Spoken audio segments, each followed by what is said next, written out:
بسم اللہ الرحمن الرحیم۔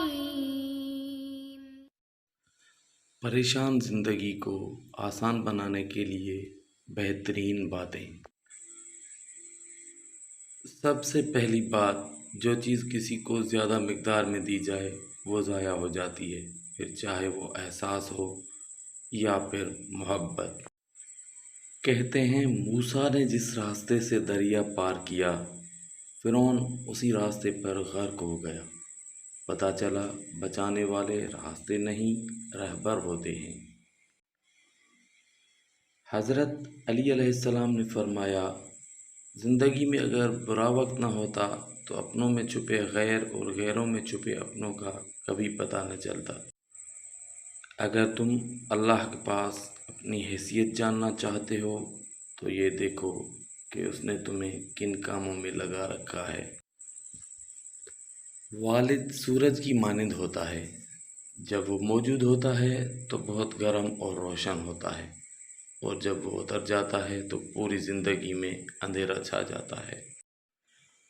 کہتے ہیں سخت سے سخت الفاظ بولتے وقت ہم لوگوں کو یہ کبھی یاد نہیں رہتا کہ سننے والے کو یہ الفاظ کب تک یاد رہیں گے۔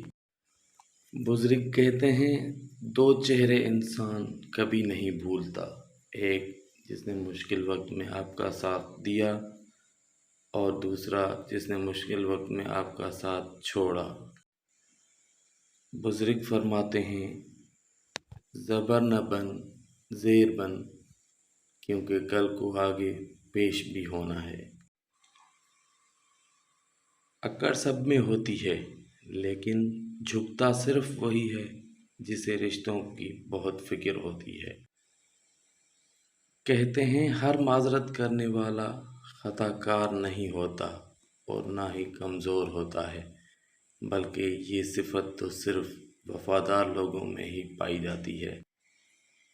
اور جب عرش والے کی طرف سے ہاں ہو تو فرش والوں کی ساری سازشیں بیکار ہو جاتی ہیں۔ اس وقت ہمیں جس سبق کو پڑھنے کی سب سے زیادہ ضرورت ہے وہ ہے انسانیت۔ دنیا کی ہر چیز سے فائدہ اٹھائیں، لیکن کبھی کسی مجبور کی مجبوری کا فائدہ مت اٹھانا۔ اچھے لوگوں کا اللہ پاک امتحان بہت لیتا ہے، لیکن ساتھ کبھی نہیں چھوڑتا۔ بزرگوں کا کہنا ہے لاکھ اختلاف ہونے کے باوجود بھی اخلاق سے پیش آنا کمزوری نہیں بلکہ خاندانی ہونے کی دلیل ہے۔ رشتوں کا نہ ہونا اتنا تکلیف دہ نہیں ہوتا جتنا رشتوں کے ہوتے ہوئے احساس کے مر جانے سے تکلیف ہوتی ہے۔ والسلام، خدا حافظ۔